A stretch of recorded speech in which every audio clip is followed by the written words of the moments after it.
Hi. Hello. Did you check my comments? You did a Yeah, very yeah, good thing. You're a good storyteller, Long. This is original, right? You did it on your own. yeah. Very good. I am so impressed. Except that you have to submit on time, of course. Mhm.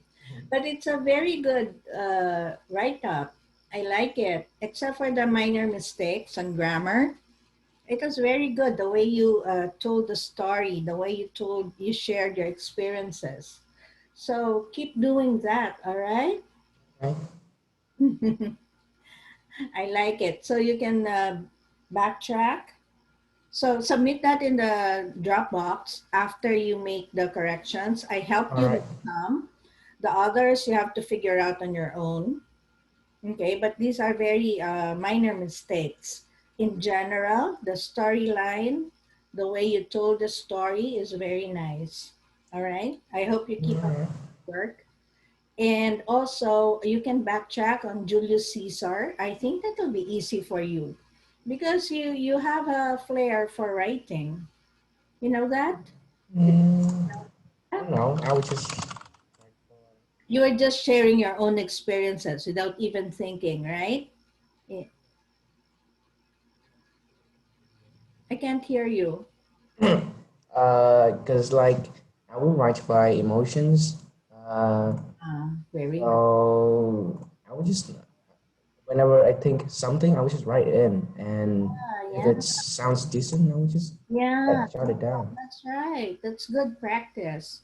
You know, you have to be motivated by sometimes it's a surge of emotions because you have to get enough inspiration to be able to make it. And that's the reason why you can't get started with Julius Caesar because All the right.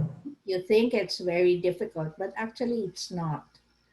And if it's sharing your own experiences, then it's easier for you, right? Yeah. Hmm. But I am very happy with the way you've written it. I hope you will continue in the forthcoming forthcoming assignments. But you have to finish the Julius Caesar. I know Okay. it's going to be a little difficult, but you need to finish it so that you could get your final exams.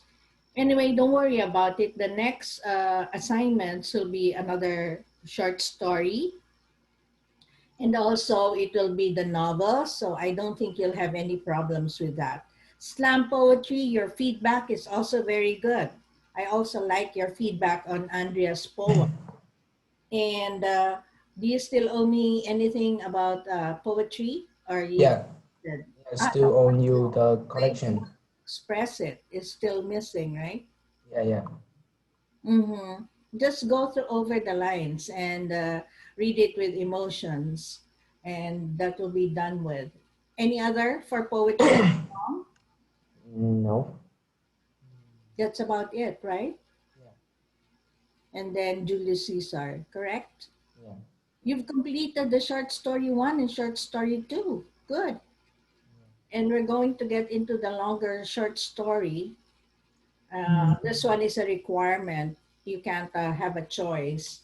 But I think since you've got enough practice from story one and story two, it's just going to be a piece of cake for you. Way to go, Long. I am very satisfied and I'm very happy about your writing. All right. All right. Okay. Uh, any word from Anne? Did she say anything? No, no, she didn't say anything to me. Okay, I'll try to check out.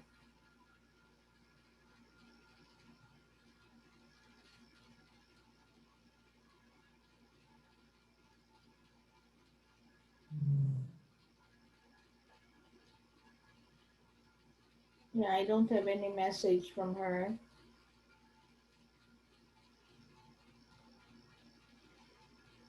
Okay. And regarding assignment, what is your difficulty? I think it's the matter of time. Yeah, I understand that. It's a matter of time. But what I think about it is that once you get started, you can't stop until you finish it, right? Yeah, I can't stop. Yeah, because your train of thoughts are very well organized. Okay, in writing, you have to have unity. Okay, your coherence and unity, they're very good. I am a writer myself. That's why I know. I have a lot of experience in writing, in editing. I was also an editor. So I really didn't have much of a problem in terms of the content with you. It's just the grammatical mistakes, the use of the tenses, and the way you reword your sentences or your phrases sometimes, but not a major factor. What I appreciate in your writings is that your train of thoughts, they're very organized. And if it's coming from your own experiences, I guess you are a very good storyteller when you share your experiences, because you can put in feelings and emotions that you've experienced. You can describe the setting, the time, and the place. And when you talk about yourself, the character about yourself, you could do it well. Mm. I think Good. I did really well. Yeah. Yeah, I'm glad. I'm glad that I have that. You have that in your writing. All right. Mm. We'll wait one more minute for Anne, but I didn't get any word from her. Maybe I would send a message to Mr. Dat.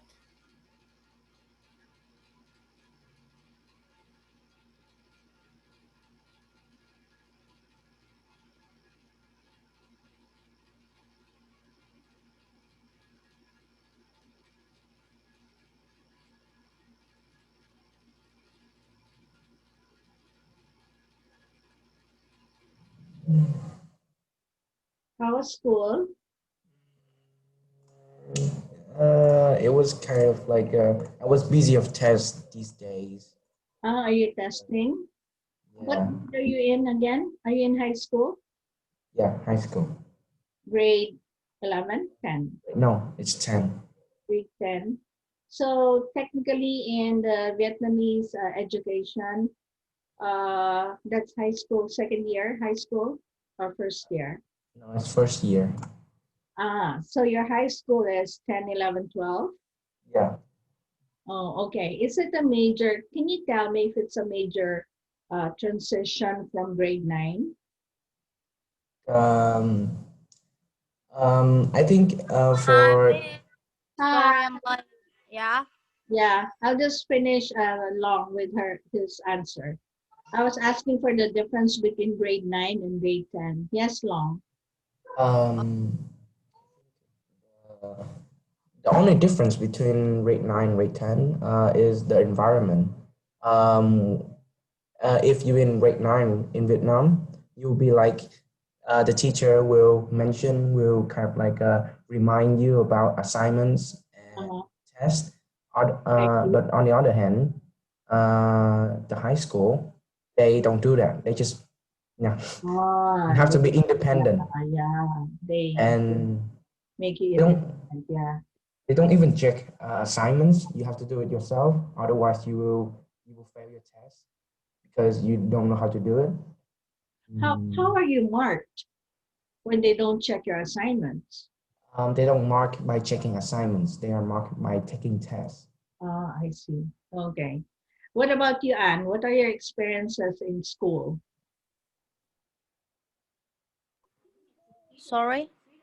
We were talking about experiences in school. At what level are you right now, Anne? No.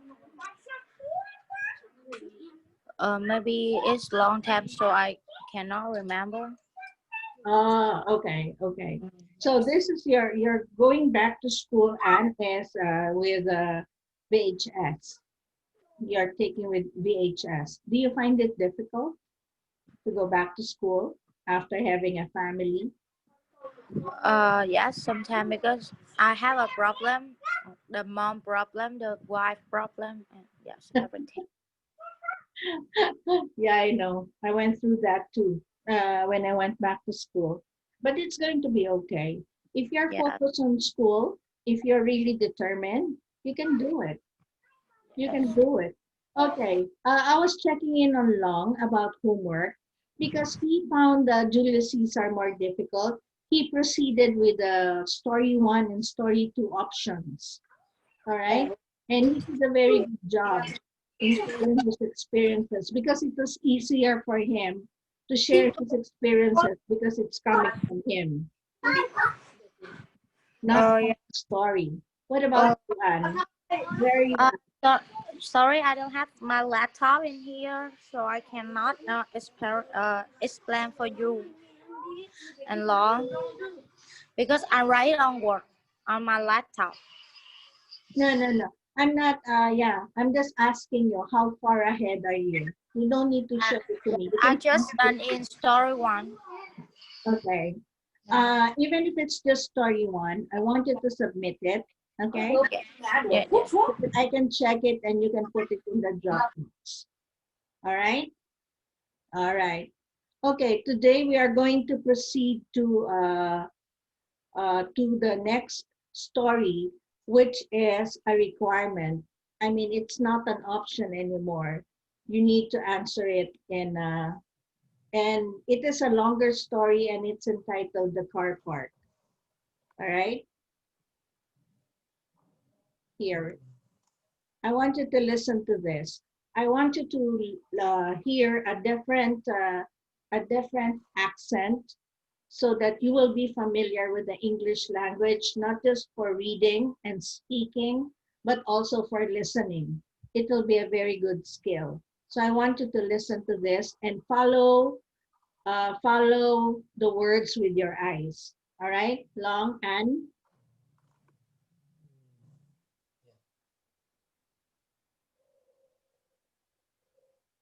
The car park. Now that you've had some feedback on analyzing a variety of short stories, let's take a look at another amazing, but slightly longer, short story, The Car Park. Make image full screen. Jan B. Landman has written dozens of stories, and his website contains many stories that you'll enjoy when you have time to read some of them.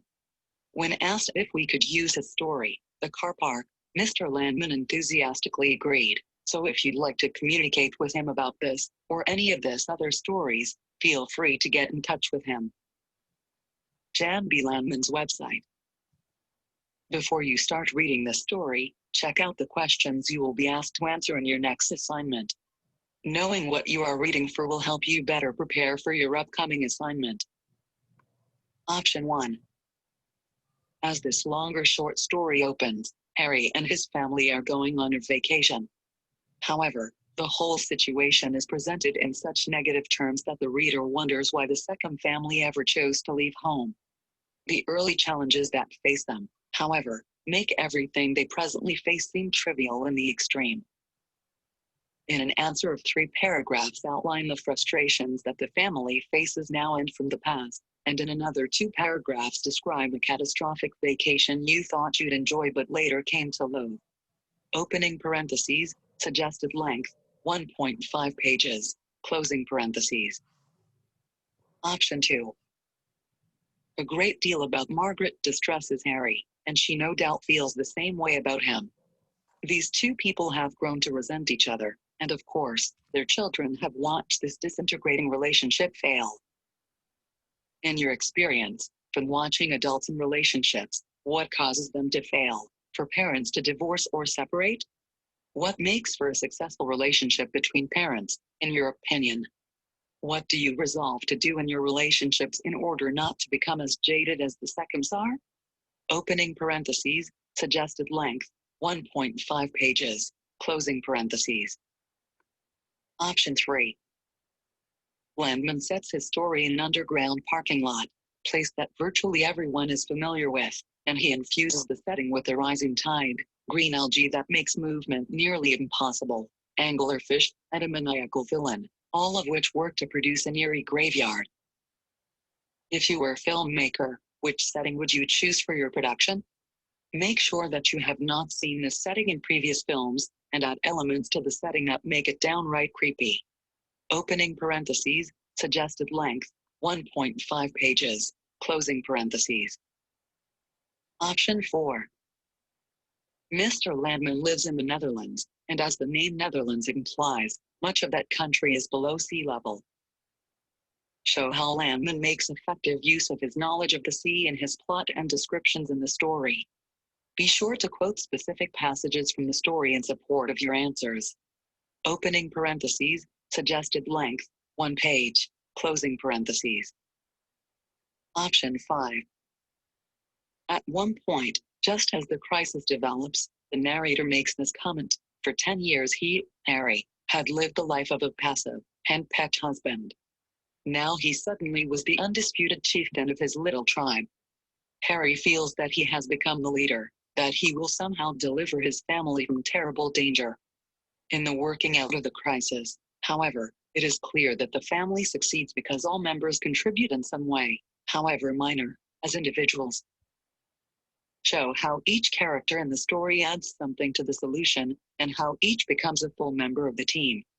Opening parentheses, suggested length, 1 page, closing parentheses. Option 6. This story has been labeled a horror story, but until the midpoint there is virtually nothing horrific about the tale.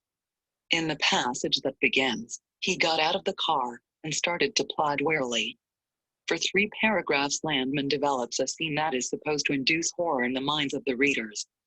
However, it is likely that most of you have read stories or seen movies that are far more chilling than the scene presented in the car park. Opening parentheses, suggested length, 1 page, closing parentheses. In a page or so, indicate which film or films you have found to be the most frightening and discuss at some length how those feelings were created by the filmmakers. You may wish to suggest a possible soundtrack, the use of irony and surprise, etc. as techniques, the acting, lighting, costuming, so be imaginative, it's up to you. Opening parentheses, suggested length, 1 page, closing parentheses. You don't have to choose your questions now, but think about which ones might interest you as you jump into this fantastic short story. The car park. All right. Based on what she read, which of the following options do you think you resonate with? It means that you are interested with. I will ask Long first. I don't really know because I'm currently consider between the option 5 Option, and option 1. yeah. At one point, hmm, show how each character in the story adds something to the solution and how each becomes a full member of the team. Okay, that's quite challenging. And option 1. 1. All right. I think it was easier. In an answer of 3 paragraphs, outline the frustrations that the family faces now and from the past, and in another 2 paragraphs, describe a catastrophic vacation you thought you'd enjoy, but later came to loathe. Catastrophic means disastrous, okay? Yeah. Like it didn't turn out well, and you later came to hate. Was there any vacation you came to hate? Loathe? Yeah, I did once. Ah, all right. Okay, that can resonate with you. What about you, Anne? I was confused. Yes, but when I think you would resonate well with option 2. Watching adults in relationships causes them to fail, separate, divorce, and successful relationships among parents, in your opinion. What do you think, Anne? Are you there? She's not there. There's another option, Long, that I think would be nice for you. Here. 6. Did you choose this? Like a horror story? Yeah. Did you choose Mm. this?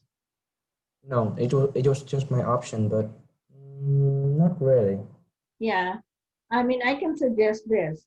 The length is shorter. And again, this is a feedback because you're very good in sharing your experiences or in creating, what do I call it? Feedback. Okay. In a page or so, indicate which film, also this goes for Anne, indicate which film or films you have found to be the most frightening and discuss at some length how those feelings were created by the filmmakers. You may wish to suggest a possible soundtrack, the use of irony and surprise as techniques, acting, lighting, costuming. So be imaginative. It's up to you. Okay. Do you enjoy watching horror films, Long? Yeah, I do. What are your genres for films? What do you usually Um, like to watch? I usually like to watch science fiction.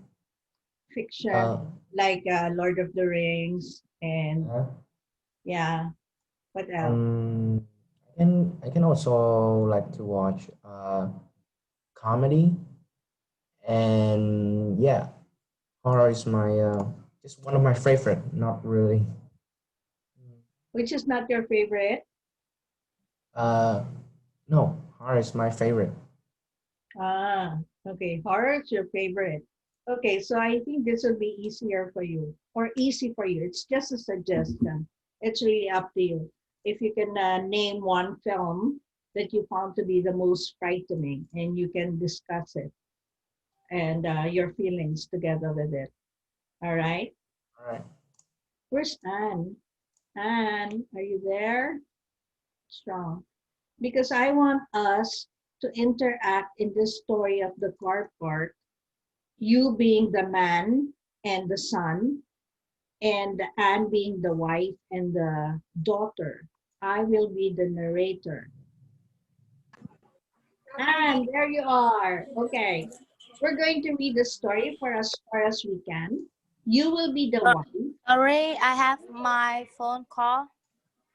Okay. You ready now? Are you ready now, Anne? Yes.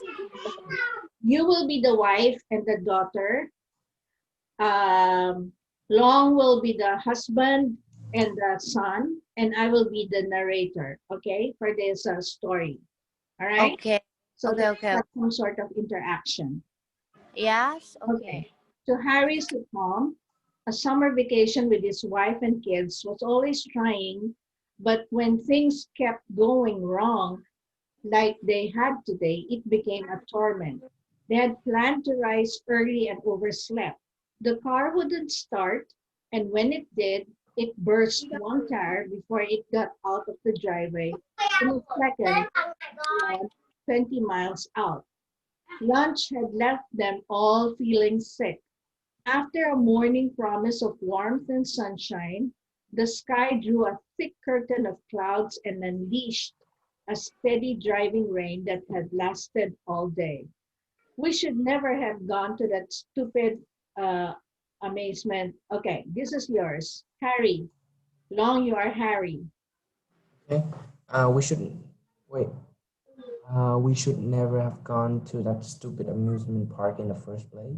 First place. Harry thought, as he gazed morosely through the windshield at the string of immovable taillights stretching away in the dusk. Kitty's Wonderland indeed. It had been more like an open-air asylum with all the lunatics frantically trying to get indoors. Queues everywhere, endless waiting to get something to eat or drink, lots of English shoving and pushing, of course, and the tireless chore of wailing and winning kids. The thought that he might have spent the afternoon in his easy chair watching baseball was almost unbearable. Who betides me? He thought. I'm wet, I'm cold, I hunger and thirst, my legs ache. I've developed a bitter mood, and now That we're stuck in this darn traffic jam to boot. Okay, your turn. And Anne's not here. Okay. For Pete's sake, Harry. Oh, and you're back? Okay, your turn. For Pete's sake, Harry. For Pete's sake, Harry, are we going to be here for ever? His wife suddenly snapped, giving him a start. He felt his anger stirring. I Harry, don't know, okay, dear. stop, stop. This is a this is Long's dialogue. Oh, wait. I For don't Pete, know, dear. for Pete, for Pete's sake, Harry, are we going to be here forever? No, no, no, Wife no. said, Here, you answer. "Oh, I don't know, dear," he said patiently. I didn't organize it, you know. I Well, didn't organize. Go on. wait, can you scroll down? Oh, Well, Uh, you picked this route. uh, he he turned around slowly, in full control of his temper as he has learned to be ever since that the fateful night at her father's place when he realized he was capable of much if he ever lost it completely. okay, your turn, Long. Um, she was reclining massively in the back seat with Annabelle, their daughter, fast asleep at her side. In the dark, he could only make out the pale contours, his wife's broad, angular face, her dark eye cavities and tight lip mouth. Her, de- her deodorant was beginning to fail, and the oily odor of her big body was unfolding. He had liked that smell once. Margaret, he said very softly, please, it's been a trying day. We've all had more than enough. Let's not take it out on each other. Oh, Uh, well. it's my turn. Well, it's your idea. You're the wife. Well, it was your idea, wasn't it? Long, you. Yes, dear, it was my idea. I am restoring my powers of clairvoyance fail me. Anne, Anne, your turn. Ha ha ha. Ha ha ha. Very funny. Harry, very funny. He turned his He, eyes to the road again, pausing briefly to his 9-year-old son. Brian, who sat beside him, looking about drowsily. Anne, are you there? Your turn. uh, we should never have gone by car anyway, Margaret said. Harry's Harry eyes, oh, still no, my fired. turn. Anne, my turn. I am the Yeah, producer. yeah, yeah. Harry stifled the sigh. It was hard to imagine that the aggressive mound of flesh in the back seat had once been Miss Rural County, as sweet as she was beautiful. But perhaps it was just as hard for her to imagine that her flabby, listless office manager had once been a handsome and ambitious quarterback. Being a rich man's daughter, Margaret had expected to be a rich man's wife, as she would have been if Harry had only swallowed her father's tyranny gracefully. Then he would have gone far in Daddy's bank. But Harry had been anything but graceful, caught between his own pride and the temptation of easy riches. He had only managed an uneasy truce with his tyrant in-law, which kept him near the bottom of the old man's payroll. The jam lasted another hour before it finally melted away and they could speak on the hotel, on the motel. It was full. By now, Harry had become too weary to anger.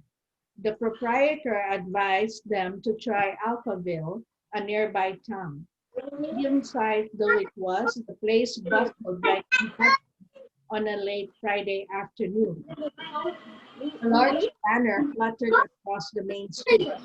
Papa Associated Hardware, it read. Okay, Long. Wait. Where Just our luck. just our luck.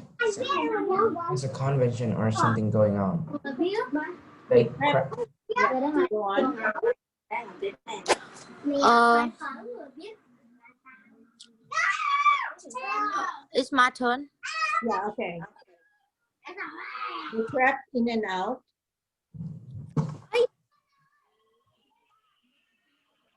Sorry, just our luck.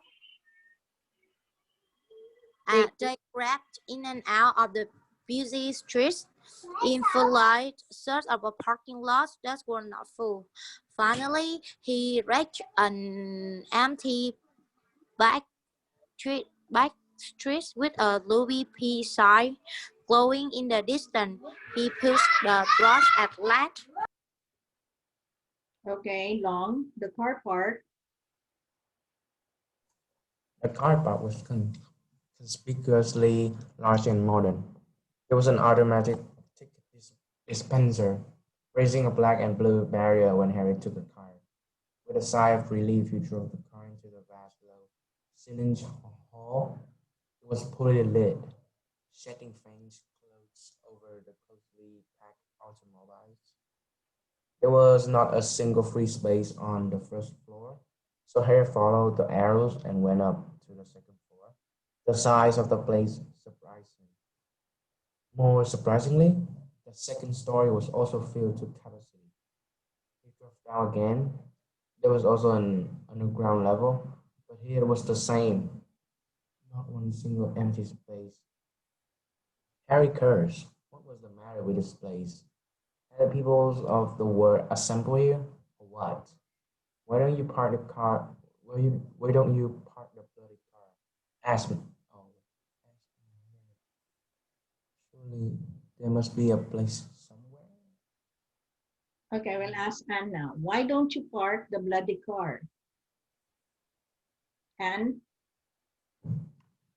Why don't you park the bloody cars? Asked Margaret. Surely there must be a place somewhere. Harry got his teeth, stopped the car, and turned off the ignition.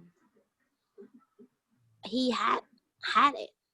He was simply going to sit here and wait for a miracle. He was not going to be driven insane. He took a cigarette from the glove compartment and set about lighting it. Margaret still in the back. He felt her hair brush his cheeks as she leaned forward to look about a web of ashes. Now sitting sweat filled his nostrils. Okay, Why? Yes. long. Hmm. Wait. Why are we standing here? Is that right? Yeah. Why are Why are we we standing standing here? here? Rated her voice just beside his ear. For Pete's sake, Harry, do something. Let's get out and find a hotel. Harry smiled. No, "Hmm, he said. no, he said, I have had it. There's some kind of curse on this whole day. I'm no longer going along. Sooner or later, someone's bound to leave and we will have a parking space. There is no sense in driving circles till we run out of gas. Okay, Anne. Margaret sank back again. Margaret sank back again. Some vacations, she said. I never know why you had to turn down Daddy's offer to stay at the ranch. Harry did not bother to read. After several minutes, had a passage in silence. Margaret wrote again. Come on, Harry, do something. Why William. will ya? Mhm. Like what? Like finding a parking space? You mourn. Okay, your turn. Long. At the same time, Hmm. At the same time, Harry saw a man appear between the cars. He wore a thick navy blue sweater and a seaman's cap. Harry struck his horn. The man gave a start and came towards them. He had a jolly red face and a fringe of white whiskers that looked like a cotton wool. Santa Claus out of season. Harry turned the window down. Good evening. You work here? Sure do, the man said, grinning broadly. You'll be looking for a place to park, I reckon. Right, said Harry. You from New York? I noticed the license plate. Yes, said Harry, not in the mood for small talk. Nice place, too busy for me, though. Visiting relatives? No, just visiting. Is there any place to park here? Sure, follow me. He turned with an inviting gesture of his arm. Okay, me next. Harry started the car and allowed it to roll slowly along behind the attendant. The man led them on through long lanes of parked cars till they reached another downward passage. But this one bore the sign private, no entry, and the rusty chain was strung across it. The man detached the chain and motioned that they could go down. Harry pointed at the sign. The man waved his objection away. Oh, well, Harry thought, he is being paid to know, and drove down the passage. The slope was a lot steeper than the other ones, curving sharply. Although his car was in first gear, Harry had to hold his foot on the brake to keep it from speeding up. He had expected another hall to open after the first winding, but the slope kept on spiraling down. After two more revolutions, the passage ahead became pitch black. Harry switched on his headlights, amazed by the length of this runway. Your turn, Anne. Gee, it's spooky down here, says Brian. Harry chuckled. Let's just hope there aren't any ghosts, he says. If there are, a zap them with my gun, says Brian, waving a plastic revolver. That's my boy, said Harry. He wanted to say something more, but his attentions were drowned by a sudden change in the color of the passage. Just ahead, the two great considerate had been painted a polo green, flower and sailing, but with a strange slant horizontal.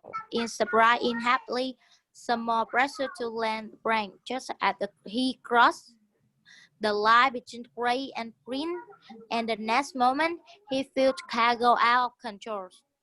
Hold on, he shouted. The Okay, floor, yes. Long, your turn. The floor surface. The floor surface seemed to have turned to ice. The car slid into the far wall with a horrible crunch of denting metal. Margaret screamed. Annabelle began to cry. Harry turned at the wheel frantically. No use.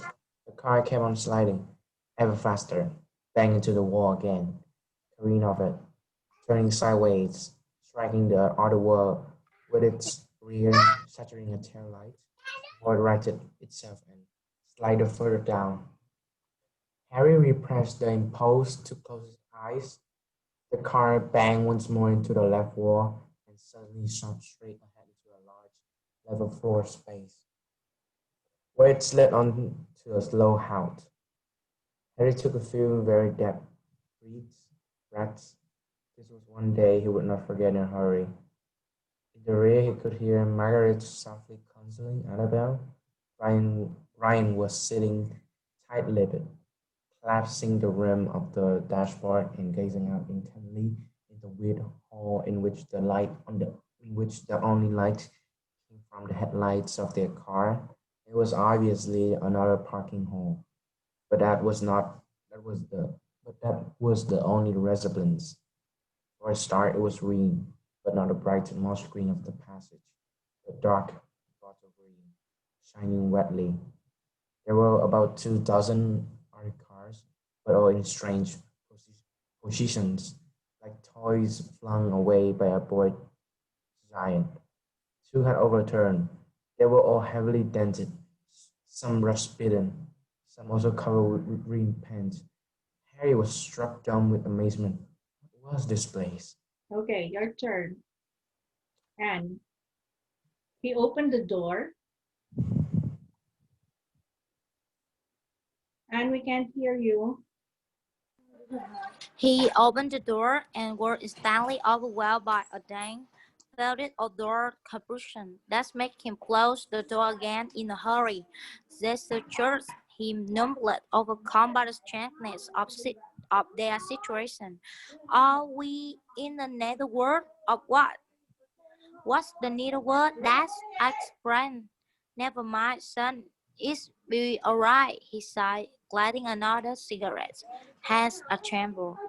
Margaret has comforted Annabel and leaned forward. Where is the name of goodness? Are we in some way underground car park? But don't ask me anything else. Fine, Max, you got it. It us into again, Harry, sighed Margaret. I hope you are satisfied. God, this is certainly the last time I'm going on vacations by car. We don't have money to go by plane. Who falls in that? Harry scrubbed. He wasn't going into that again. He felt uneasy. This place does not make any Sense. sense. Why has we do in the same and cap directors them here? Give me my jackets. I have looked around. You lost stay inside the car. Do you hear? Just in case. Okay, long. He struggled. He's struggling through his jacket and I will open the door. Again, the full sting of rottenness was overpowering. He stepped out, instantly lost his footing, and came down hard on his buttocks. Inside the car, he could hear the sarcastic giggle of Margaret. An icy wetness penetrated the seat of his pants. As his hands sought support, they almost disappeared into slimy goo. It felt like the bottom of a pond. With great caution, Harry got up, holding onto the door while his feet kept sliding away beneath him. When he had finally reached an aboard stance, he looked about. Everything behind the car was steeped in blackness. In front, the headlights cast a lurid glow through the low and deep vaults. He decided to take a look at the art cars first. Slipping and sliding, falling down repeatedly, Harry set out. It took him several minutes to cross the 20 oak yards to the battered bulwark that was near. It was empty. He looked about again. Okay, my turn. There was a deep silence, only broken by the faint trickle of water here and there. Behind him, the two glaring lamps of his own car, their beams brushing the obscure silhouettes of other cars to the left and right, scattered across the floor. Everything dank, dismal green. He knelt down and studied the floor, algae and weeds. That's what the green stuff was. Indeed, like the bottom of a pond, or rather the bottom of the sea. That figured. They were near the sea. But then his heart missed a beat. This fault had to be below sea level. The algae and weeds testified that it was flooded frequently, with each tide, no doubt. He cast a quick glance at the ceiling. It was overgrown too, so there could be no doubt that this whole space would be submerged. He began to feel very uncomfortable. This was not a healthy place to be. He groped for his cigarettes. He had none on him. They were still in the car. He wrung his hands nervously while he looked at the small Volkswagen ahead. Slowly, he made his way towards it, getting a bit used to the slippery surface. As he approached, he thought he saw someone inside the car, but could not imagine that to be true. With the last slide, he reached the door and peered in through the grimy window. A ghastly white and bloated face gazed back at him with a lifeless grin. Horrified, he drew back. This was terrible. The person inside the car had been drowned. But why hadn't he tried to get out? Perhaps he had been unconscious. Yes, of course. That had to be the answer. But all the same, a sickening fear crept into him. A sudden bellow made him swirl round so fast that he went flat on his back. As he frantically tried to get up, he realized it had been the horn of his own car. The family was getting impatient, but he was too shocked to be annoyed. He hurried back. Your turn, Anne. Margaret was sitting bolt upright and gazed at him expectantly. Well, what are you fighting about for? Get us out of this place. That's what I intend to do, he said, dropping into his seat and wrapping his cigarettes with trembling hand. What the matter, Dad? Why are you shivering? Asked Brian. Give me a moment, son. Will you? This is trouble. We've got to be very calm. He took out a cigarette and lit it, inhaling deeply. Instead, him a little. All right, he says, amazed at it out cool. This is it. We are in a cellar that appeared to be flooded when the tide came in. I suppose this was meant to be a story of this cupboard, but the sea made impossible to use, while the man upstairs directs us here beyond me. Perhaps he's an idiot. Uh, uh, Perhaps he'd like to play prank on people. We can hope to get up the slope. We came down. It's too slippery. But if this is indeed part of the car park, there should be stairs somewhere. So all we have to do is find and we out. Okay. Next, Long. Um, It sounded simple enough. it's not. It sounded simple enough. So why didn't he believe in himself? But what if the tide comes in? Asked Margaret. For the first time in years, there was no edge of sarcasm to her voice. It moved him more than he had expected. I don't think that will happen for some while, he said gently. The survey is still soaking wet. I reckon the tide's just gone out, so that should give us plenty of time. He looked at his wife and kids, feeling strangely mellow towards them. The wide-eyed fear on Margaret's face almost made her young again. Annabel, for once, did not whine and whimper. She seemed mercifully unable to grasp the situation. Brian put on an impressive show of courage. How he loved that boy. He clenched his teeth. Come on, team, he said airily. Let's take out some stuff of the boot. We will need dry clothes, flashlights. You're done, Dad, said Brian. Harry grinned. If you hadn't brought it along, son. They clambered out of the car and got the stuff. Brian was really getting into it. This is exciting, Dad, he said. It's a real adventure. Wait till I tell Bruce and the other guys about this. Harry grinned sourly. He hoped I would live to tell anyone, but it was just as well that Brian took it in this spirit. There might be time enough for despair.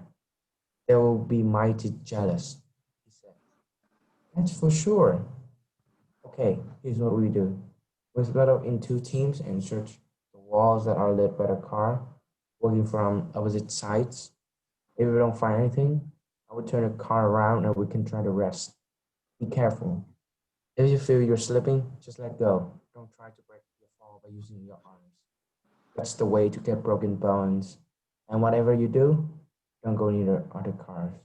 Okay, my turn.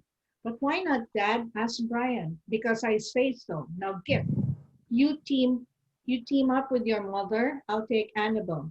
Hang this flashlight on your belt, but don't use it till you have to. They're separated. With his daughter's little hand clutching his, he felt a strange mixture of pride and sadness. It was uncanny. For 10 years, he had lived the life of a passive, hand-packed husband. Now he suddenly was the undisputed chieftain of his little tribe. He had never realized how much they meant to him. I'm scared, Daddy, said Annabel. Don't be, honey. We are only a bit lost. It won't take long. I'll get you out of here. I know you will, Daddy, but I'm still scared. He bit his lower lip, glad to be distracted by the sidewall looming up before them.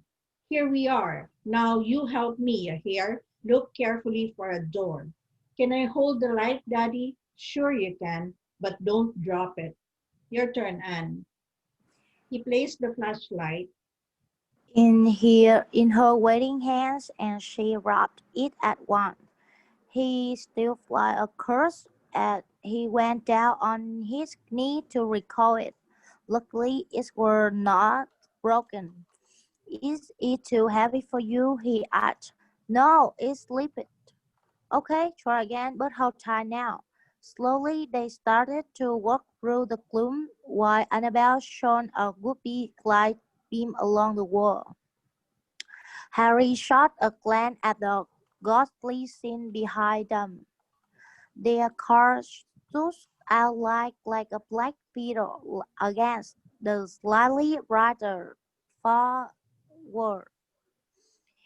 Its headlamp swept the space in front of it, hastily illuminating the scattered cars among the pillars and casting long shadows. He could not see Brian and Margaret, but the voice rang out occasionally, loud yet indistinct in the Echo. echoing bolt. Whenever they come near a car, Harry made sure that Annabelle would not give a closer look. He saw several others from behind the window. It's both little good for their sake. Shut. Surely the other must also have tried to get out. In vain, obviously, he tried to not think about that too much. Okay, Long. Wait. Um, After what seemed After what seemed to have been a trek of several hours, a clear phone shout from the other side swept his fears away. Hey, Dad! Shouted Brian as he took his lighter and slipped his way across the floor, dragging Annabelle along. Nearly ecstatic at the thought that they might be out of here in a matter of minutes. His hopes crashed the moment he saw the door. It was iron, its handle broken off. Its hinges formed as chunks of rust. There was no way to open it without a crowbar. He always had one in the boot somewhere, but he distantly remembered taking it out to make room for their luggage. Oh shit! He mumbled under his breath. It can be opened, can it? Said Margaret softly. She looked utterly defeated. The tight-lipped smirk that always gave her a cynical expression was gone. She looked gentle in her feet and weariness. Her flowery dress was smudged and wet from falling down and clung to her ample body. She still looked rather impressive, suddenly reminding him of Sophia Loren in some beach movie. Statues, yeah, they should really have tried harder to keep the fire burning. If only she would get rid of those 20 pounds of fat. But then she said the same of his beard with belly. okay. We don't have time to finish it. It's quite long, and I will leave the rest up to you to finish. And we will have a discussion next time about this Yeah. story. Okay? So, Yes. and I will be waiting for more assignment and Yes. Yeah. less long. Uh, yes. Okay, so I'll see you on Saturday. Yes. Bye, Miss. Good night. Bye. See you. Also long. Bye bye.